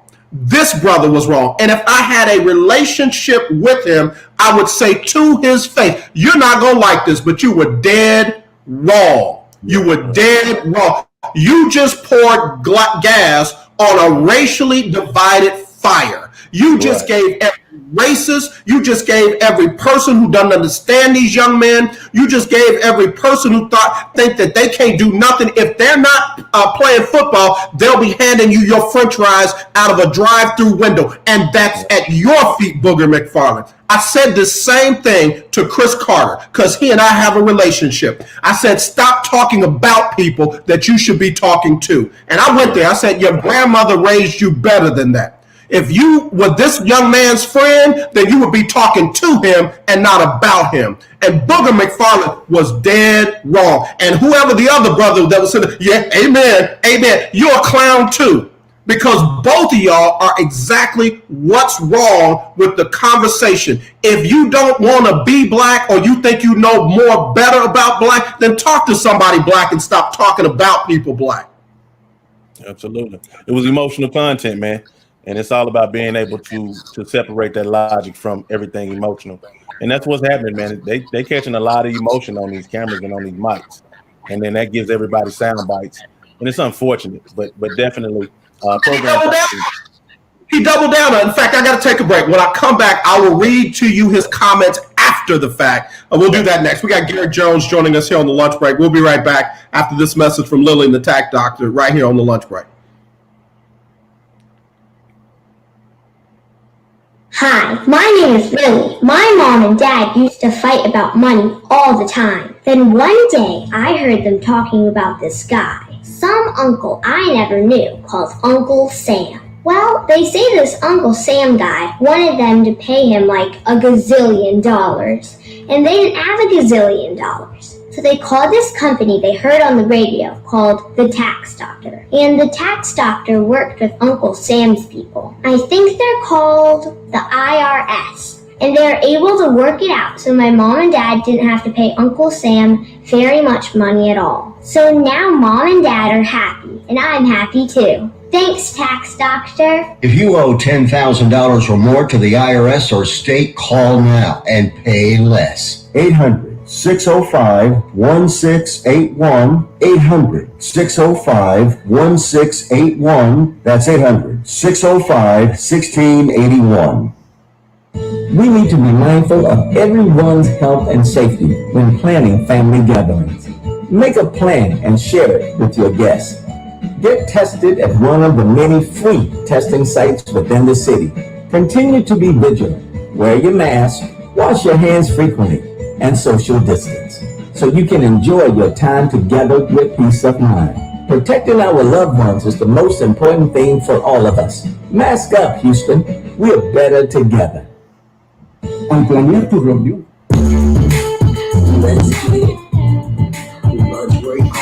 All right, y'all. We're back here on the lunch break on the legendary KYOK and the all-new 92.3 FM. I'm AJ Jones. It is our Team Texas Tuesday, and let me get to his, Booger McFarland's comments after the fact. We got Garrick Jones joining us, candidate for general manager in the NFL, former NFL player. Booger McFarland said, and I quote, "My message was to all players," which I said, but specifically to the part of the NFL that makes up almost 70% the African-American players. And of course, I'm not speaking to all, but in my 20 plus years around the NFL, I've seen many cases. I stand by what I said, whether you agree or disagree. Here's my thing. If there's that many cases, then why the gap between Jamarcus Russell and Dwayne Haskins? Give me last year's issue. Give me the year before that issue. Give me the year before that issue. But we're talking about 10, almost 20 years from Jamarcus Russell to Dwayne Haskins. So in other words, what you're saying is it ain't as prevalent as you think it is, as you wanted us to believe that it is, but you had to say that in order to make your "I'm going to have to go here" seem more valid and more plausible. It doesn't hold water. I get it. Anytime you have a quarterback and he's quote unquote the face of the organization, anything he does is going to be scrutinized across the board, good, bad, or indifferent. But in all my years, whether it was a quarterback or whether it was whatever position, there were all kind of mishaps. A lot of things that were swept under the rug.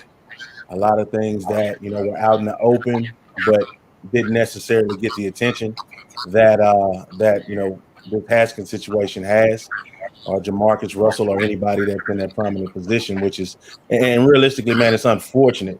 And it goes back to what I say. It's about educating and getting to these youngsters early so they understand what they have their hands on. Because this type of game here, this type of business isn't promised to everybody. Knowing that less than 1% of all athletes are going to make it, there's a reason you're there. And that has to be understood coming through the door. And it takes a lot of these youngsters a long time to figure that out. And by the time they figure that out, they're on their way out of the door. And it's unfortunate. Just the whole incident itself, you have to have the right people around you. And unfortunately, that youngster didn't. And it cost him his job. And it's going to be hard for, other teams to really take him seriously unless he makes the strides and can show and that he has the intestinal fortitude to take this particular incident and turn it into a teachable moment for himself. And he's able to prove that, he's worthy of that opportunity again. Because like I say, next draft, the draft is almost here. So it's another bail of the ball. And that's why a lot of times players are expendable in the eyes of the organization. And when this is somebody's life that's hanging in the balance just from a mistake. And it's really unfortunate, man. It's really unfortunate. We got to do better. Yeah. Across. And Garrick Jones joining us here on the lunch break, Team Texas Tuesday. Mike Freeman writes for the NFL Network, and he said the issue with Haskins isn't that he was trying to build a brand. The issue is he's like a lot of young players of all stripes who didn't understand how much work it takes to be an NFL player. There is no racial component to that. That's educated. That's logical. That makes sense. He doesn't have a microphone. He has a pen, and not everybody follows his work.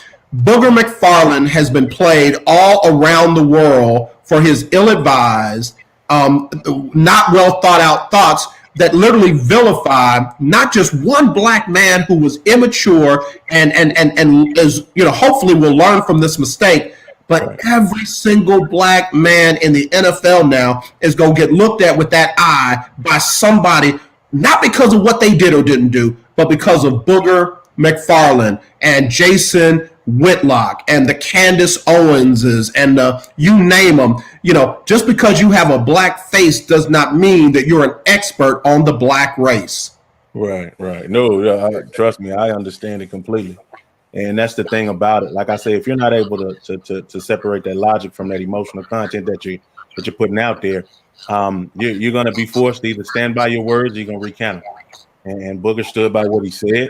and he felt how he felt, and he feels how he feels. But it's like you say, Andre, he's not speaking for everybody in the Black community.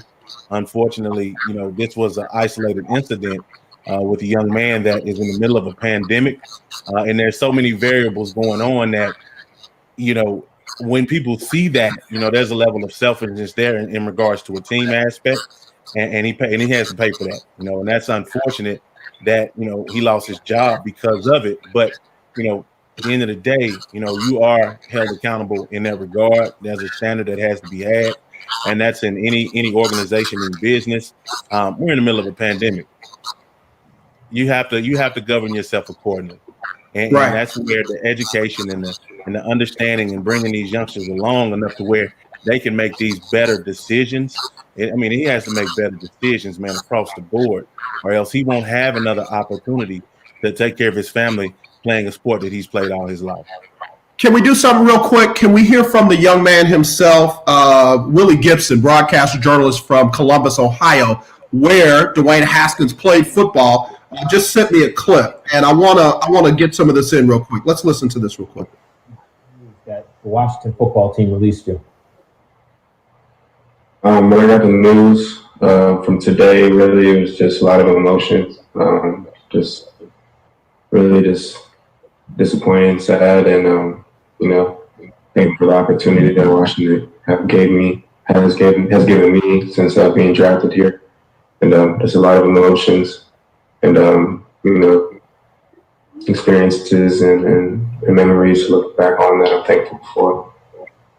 You're thankful for the opportunity. When we first met, one of the things you wanted to be was the face of the franchise. And when you look at what has happened in the last week, how would you describe the series of moments for you in regards to your last week with the Washington football team? It's been a long week and hardest week, worst week of my life. And, all good things come to an end eventually. So just thankful that I was even able to get drafted, thankful to even come home and, be in the DMV area. And, just praying and hoping for another opportunity, and just looking forward to making the most of it. Well, you speak about another opportunity, and you talk about learning from these mistakes. And a lot of Washington football fans are out there, a lot of NFL fans are out there, and they want to know, will Dwayne Haskins learn from these mistakes? What have you learned from some of the decisions that you've made over the last 2 seasons you've been with the Washington football team? That be accountable for some of the decisions you make in life, and you're able to move forward and make the best decisions and learn from them and take accountability and learn from previous mistakes. And I have no doubt in my mind that I can overcome this and that I can grow and become a better person, better athlete, better quarterback, better leader because of this. And that's something that I'm praying and working for to be able to show. And I'm hoping that a new change of scenery can help with that. And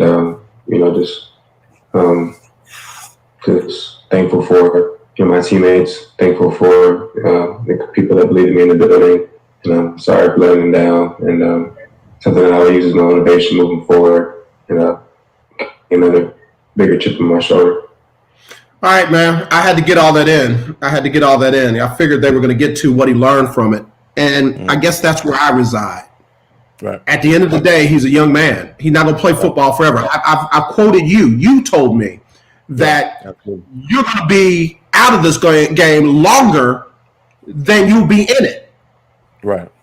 And I'm still wrestling with this kid getting buried, young man getting buried, and every black player in the NFL getting buried with it over Booger McFarland. Right. His interpretation. Yeah. Well, that's, to be honest with you, when you have a select group of athletes, there are going to be some differences that are looked at. Just listening to that kid, he's hurting, right? He's hurting. And for him to understand what he had his hands on was the teachable moment. There are no losses, only lessons at this particular point. And to go back to the thought processes and the words that Booker spoke. Yeah, that was a wide net. You know, it was a very wide net. But what has to happen at this particular point is we got to find the solutions for it. We have to have former players in the building that can talk to these youngsters, and before they go out with the wrong people and do the wrong thing, that can teach.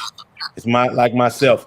When I was trying to get into the league, you know, my agent introduced me to Buford Jordan, and Buford gave me some gems and said, "Look, youngster, this is what you have to do, and this is what can happen if you don't do those things." And I took that to heart. And this is what has to be in place in these teams, which they are not. You know, they may do a rookie symposium, which may be a week and a few days. But as soon as that's gone, they got to go home. And when they go home, if they don't have the right people around them, you'll be sounding like this young man. I've seen it countless times. And it's some high-profile guys, and it's some guys that were on the bottom of the totem pole. So now it's about solutions. You know, I understand the emotions and everything, and the climate of the world today. You know, and everything that's going on, and the divided aspect of the world and everything. And you throw a pandemic on top of it, everybody's hiding. I mean, it's crazy right now. But what has to happen is moving forward, these are the things that need to be in place in these organizations. And those are the things that I am going to change. You know, so these conversations will be few and far between, because these athletes will understand that coming through the door. Okay, this is a job. This is what you need to do, and this is how big your window is. You won't get paid forever because you will be out of here. You're gonna train your replacement. So they have to know that and have to understand that, man. And just to hear him in the space that he's in right now, this is going to be a learning lesson for him. He'll get another opportunity. You know, that's not going to deter what he does on the field, but he has to walk the walk now. And everything that he just spoke about, everything that he just said, now has to become a way of life for him. So the guys that were with him and the people that have been around him, he's going to have the right team around him. And a team that's going to take a chance on him has to understand that those are the things that has to happen. And that not only just him, but everybody in the building. It can be black, white, it can be purple, it can be whoever. You can be 12 foot tall in the Avatar. I don't care. Our job is to win a Super Bowl. And if anything that you got going on outside of that's detrimental to what we're doing as an organization. So we're going to work together in order to put this thing in the right frame of mind. So that way, the countless athletes that look up to him, he's now a mentor and giving them what they need. And that's what this thing is all about. Because if you are in a position and have a platform to be able to speak and do what you need to do, you got to do the right thing. And it's just like you said with Booger, you know, that was unfortunate. You know, a lot of what he said, but it's out there now. So what do we do at this particular point? And that's what I look at.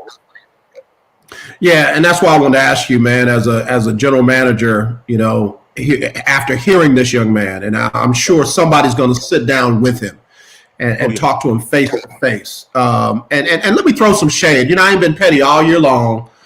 So before I go out 2020, let me get one little petty shot in. I ain't been petty all year long. This is my first one this year. It ain't like Ron Rivera is doing his job in an illustrious way, like he burning it up over there in Washington. Yeah, you're competing for the NFC East title, but your tail is still 6 and what? I mean, it ain't like you killing it. And it's the same thing with the Adam Gases of the world. He can run Le'Veon Bell and everybody, oh, yeah, he should have done that a long time ago. You are not killing it at your job. So I don't care, you know, about all this other, you know, banner waving stuff that you want to be known for. You know, I'll leave that alone. My point in saying this is somebody's going to sit down with this young man and they're going to hear his heart like we heard his heart. Because he still has value as a young man.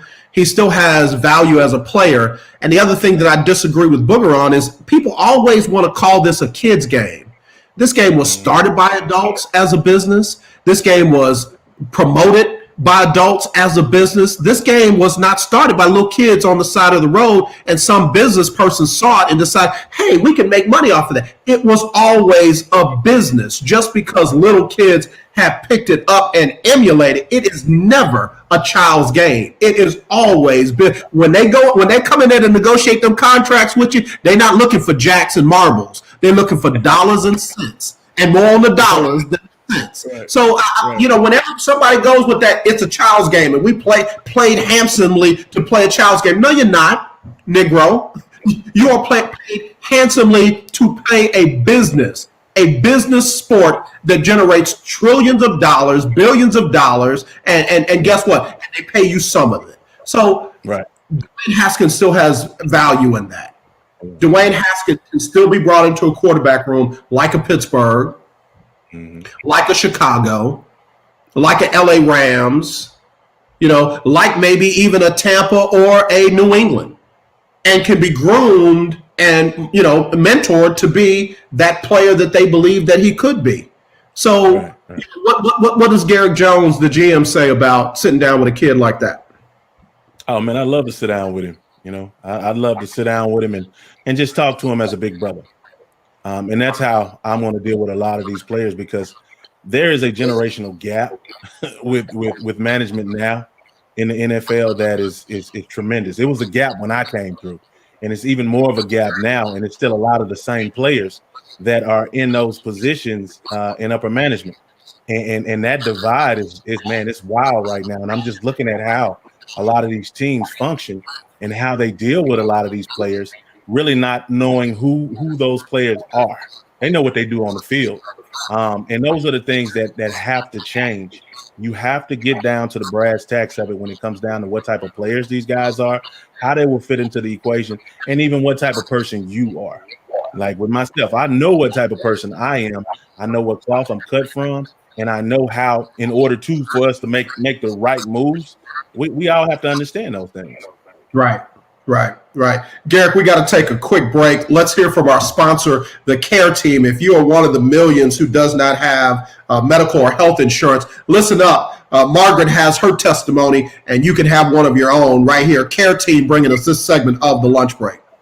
Hello, my name is Margaret, and I'm not a paid actor. I'm simply a very satisfied customer that has received good advice from the Care Team Insurance. Without the help from the Care Team, we would not have had health insurance. The Care Team has saved my daughter's life. This is one of the many great results of Care Team's efforts. Don't get caught with bad or no insurance at all. Let Care Team assist you with our free enrollment assistance program. Call now. 281-990-1377. There are over 13 million people without medical insurance that should qualify for plans starting at $0 to $50 per month. Care Team has helped thousands of people just like you. This is AJ Jones, and KYOK listeners, I want you to call now and see what you qualify for at 281-990-1377. That's 281-990-1377, or visit careteamcares.com. Now let's get back to the lunch break with AJ on the legendary KYOK 1140 AM and 92.3 FM. All right, y'all, we're back here on the lunch break on the legendary KYOK and the all-new 92.3 FM. Got Garrick Jones joining us. Garrick Jones is a former player with the Houston Texans, played in the NFL, played in the CFL, and started a very profound States Development of Football League where he's the founder and the commissioner, as well as is a general manager candidate. In fact, hashtag JG4GM is the movement. It's what it's about. And there you see the petition drive that's going on change.org. That's scrolling on the bottom of the screen. Garrick, being a general manager is not just about negotiating contracts. It's not just about hiring head coaches. It's not just about, keeping the owner happy and the fans happy. Every now and then you got to deal with some personality issues. One thing that we saw with the previous general manager, head coach, is he didn't like a lot of strong personalities. He got him out of here. Dwayne Brown got him out of here. Didn't invite Kareem Jackson back. Didn't invite Tyrann Mathieu back. Got rid of DeAndre Hopkins. Got rid of Jadeveon Clowney. Watch this. Got rid of Rick Smith and Brian Game. Got rid of folks inside the building that had non-football related responsibilities, to the point where there is a class action racial discrimination lawsuit against the organization. Right. As a general manager candidate, how do you balance all that and make sure that all of that is taken care of versus just the stuff that the fans care about? Well, you have to actually be in tune with everybody in the building. You have to be in tune with everybody that's around you. You have to be cognizant of everything that is going on, even yourself. So there has to be a level of self-control that you are able to exercise within yourself before you can really deal with anybody else. And those are the things that I've been doing for years. I mean, I've been a part of teamwork aspects my entire life. So those are the things that need to be brought to the table. Being able to work with other people, being able to know what their personalities are and their tendencies before you even have the opportunity to sit down with them. Those are things that need to be in the building. You need to be able to connect with everybody, the guys that are on the field. You need to be able to connect with the people that are in the actual building themselves. And you have to have, when it comes down to this general manager situation, just like you said earlier, you know, it's you got X's and O's, you got evaluations, you got contract negotiations, you have all these different variables that you have to be able to do. And you have to be able to bring people in the building that are proficient and that are authoritative figures in what they do, so you can focus on bringing this thing together as a collective, as a whole.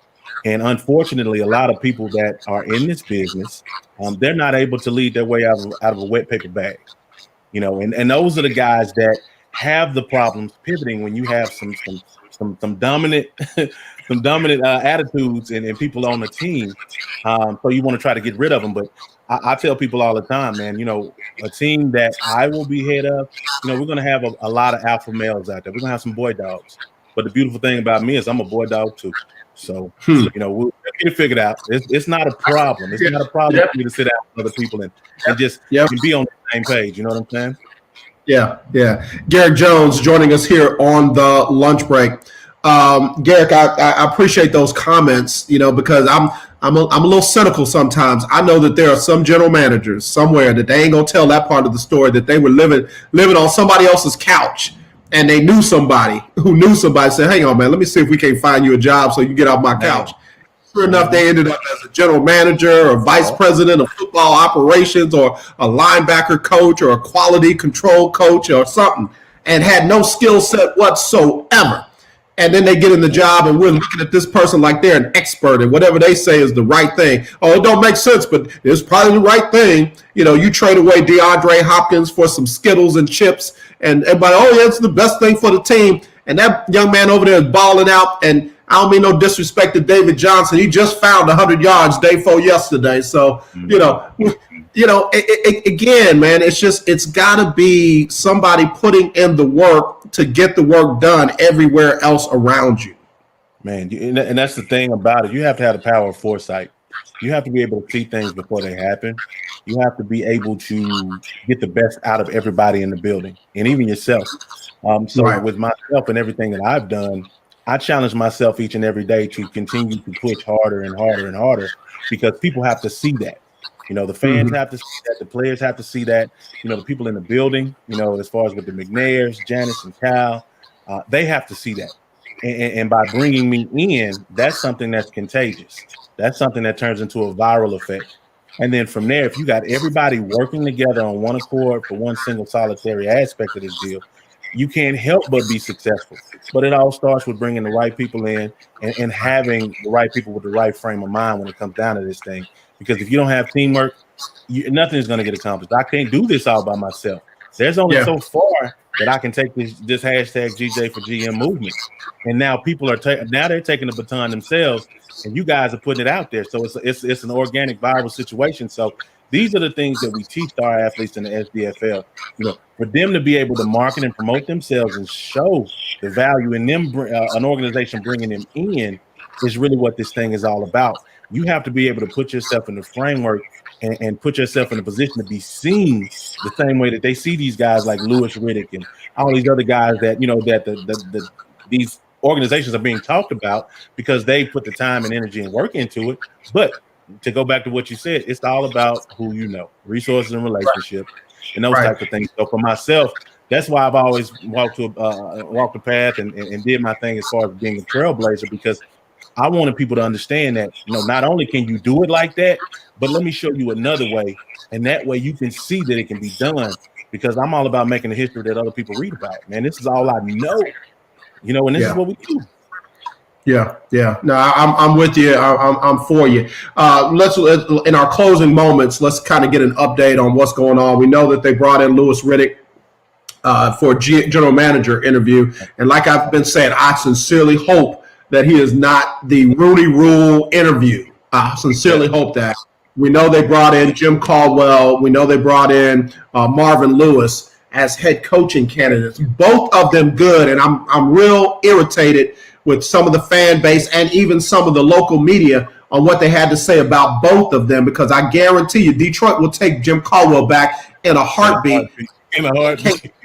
And can't nobody tell me that everybody would have gotten that Cincinnati Bengals to 5 straight playoff appearances in a division with the Ravens and the Steelers. Come on, man. That man did some awesome work. Now, what he did in the playoffs is a whole different situation. Right. And, the guy that was here before Romeo Crennel didn't have a hellacious playoff record either. So let's just keep it real. I thought those were good candidates. Where does Garrick Jones stand in your interview process, and what did you think of some of the head coaches that they brought in to interview? I mean, I like them all, to be honest with you. I look at everything from a logical standpoint. The emotion aspect of it, man, it's all emotional content when it comes down to fans and a lot of people in the media, and they can paint a picture that people want to see. Or people will see and they'll run with it, unfortunately, because they're either too lazy to do their own research and really look into these guys and see, what they would like about them or what they wouldn't like about them.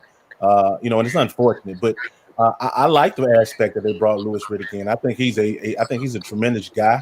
I think he's very knowledgeable, and he's a guy you see all the time. It's popularity right now, and my thing has always been it's progress over popularity with me. There's going to be a lot of guys that they're going to bring in, and I'm telling a lot of fans right now because every other day, somebody's in my inbox. Have you heard anything? Have you heard anything? I'm like, at this particular point, with the number of guys that are available, you never want to be on this first tier. You never want to do that because you want to come in when the heavy hitters are there. If you're the best, you want to be going with the best, and those are the guys that when they're done with their seasons, it's something about them being late in the season playing in the playoffs. You want guys like that to be in the building. So those are the individuals that I want to be put up against because it's going to give me an opportunity to really test it out and see if I know what I'm talking about. And I feel like if they bring me in, I'm going to make it hard on a lot of people. That's the beautiful thing about where I am, because I've had the opportunity to do nothing but this for the last year, as far as studying, as far as putting the proposals together, the plan, understanding the cap. And how we are in a pretty good place. I mean, there's some organizations that are in cap hell for real, and we're pretty good. And it's going to be some restructuring things and doing some stuff. So everything I've been doing is on from an educational standpoint and just applying that with what I've already done, and that way when the time comes and they either invite me in the building or we do a Zoom call, by the time we're done, they'll know that this thing is for real. So. We're working the phones, man. My agent is doing what he has to do. I'm doing what I need to do, and we're just applying pressure every day, and that's how we're gonna get in. Okay, all right. So let me ask you another question from a totally different standpoint. We were told that Jack Easterby wasn't going to be bringing in the head coach, and he wasn't going to be bringing in the general manager. Why is the organization without a general manager and Jack Easterby as the acting general manager interviewing head coaches and general managers? Well, to be honest with you, I don't understand exactly all the ins and outs of what's going on until I get a chance to get in there and see what's happening. But from that standpoint, they're looking at all kind of different angles. That's the only thing I can think of, because there are a lot of, I want to say, outside factors that if there's a particular article, from a particular writer, and he's very popular, and these are the people that he wants to see, he had something to say, and what's going on. So it's a lot of pressure in that regard. I got you. Yeah. So, and a lot of people don't see that, but that's the things that I look at. I mean, I'm on a lot of people's minds right now, and even though they're not saying my name, I can tell by how they're writing their articles right now that they know we're here, and that's the beautiful thing about what's going on. And then, the fact that I have some inside track and what's going on, I know that my name is in the building, and that's really that's the only thing that I wanted for them to see it. And then once we get a chance to get in there, we'll get all that corrected, man. I'm not that Easter be situation, I see it, but you once you get the right leadership in there, everything will fall in line. I promise you that. All right, I got you. It just kind of threw me off because one of the other executives made the comment that Jack Easterby will not be the general manager, and this person won't go be here, that person going to be there, but yet they're interviewing general managers and head coach. Why would you hire a head coach and you don't have a general manager, or vice versa? So I'm just kind of confused. Any idea when you will be interviewing with either the Texans or another team? I know you got an agent. What are they telling you? Man, we won't late January, man. That's when I want to go in. That's really what I'm pushing for. I want late January. I want the heavy hitters. I want to be able to go up against these guys that are highly touted, these top 5 guys. And I want to do it the same way I did it on the football field. When you brought me in for a workout and you brought 4 or 5 tackles in, I would allow them to go first, and then I'm going to clean them up. And that's the mentality that I have. And that's what you want in your GM. I don't want to go in there when everything is quiet. I want to go in there when it's war.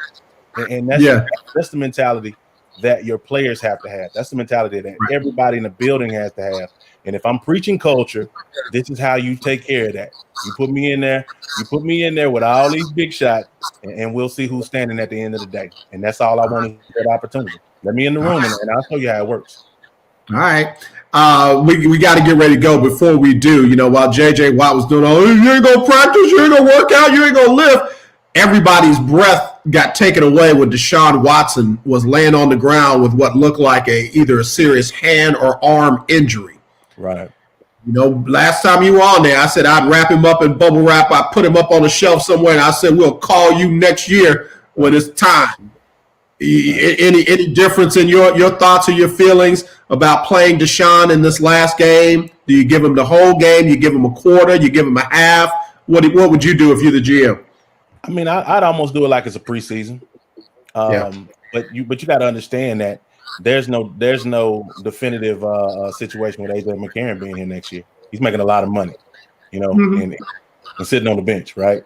So, with that being said, you want to look at it from that standpoint if you're looking at it from a preseason deal. But a lot of times you got to save the players from themselves because he's a competitor. So he's going to go out there no matter if he's making $30 or $30 million. And that's That's how a lot of players are. And those are the guys that you want on your team that you physically are. You have to say, look, give me your helmet. Because you can't go out there. You want those guys on the team. And he's one of those guys. He just loves the game. And I think he loves the challenge of being able to show that he's a leader. And because that's all he knows. So at this particular point, it is a business. It's a business decision. And he has to understand that. So I let somebody else get some time. Let them play a little bit, so that can help them, in regards to getting picked up somewhere else. Because, like I say, the whole situation with AJ and then you got McCown, I don't think those guys are going to be here, because they're making a lot of money. And it's time to do some other things. Right. Garrick, tell everybody where they can find you and follow you and be a part of the movement, man. Man, they can go to change.org and just put my name in the search engine. And when you do that, my petition will come up.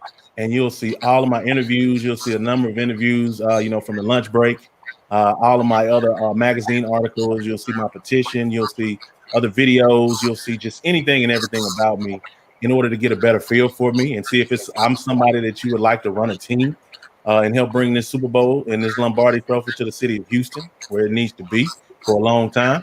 Or you can just search out the hashtag GJ for GM, and everything will come up. Whether it be IG, Twitter, Facebook, whatever, and you'll be able to find me, man. I've been real active. I've been active for over the last 10, 11 months, so it's a lot of content. I challenge people to get to know me first before you pass judgment about I don't have the experience situation and those types of things, because at this particular point, you want somebody in there that's coming in there with a fresh outlook that doesn't care how it used to be. You want somebody that can bring the right people in, that we're going to be able to bounce things off of each other and make this thing happen from a cultural standpoint and put a good team together that's going to be able to go out there and do what they need to do and win this Super Bowl. So that's the easiest way to find me, man. I'm here.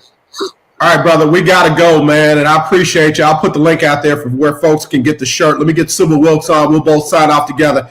Appreciate you, G. We'll talk to you soon, man. Appreciate you, man. Love you, Doc. All right, love you too. All right, y'all. Let me go. Sybil Wilkes up next, and then Donnie McClurkin. Y'all take care. It's Sybil Wilkes with what you need to know today. Monday, the House voted for a hefty increase in those stimulus checks set to go out to American households in the coming weeks, from $600 to $2,000. Although passed in the Democratic majority House by a vote of 275 to 134, the $1,400 increase is expected to fail in the Republican majority Senate. What you need to know is brought to you by Black Voters Matter. Visit blackvotersmatterfund.org for more information. I'm Sybil Wilkes. Be informed, be empowered. All right, y'all. That was Sybil Wilkes, and let me get out of the way. Donnie McClurkin up next. Y'all be blessed.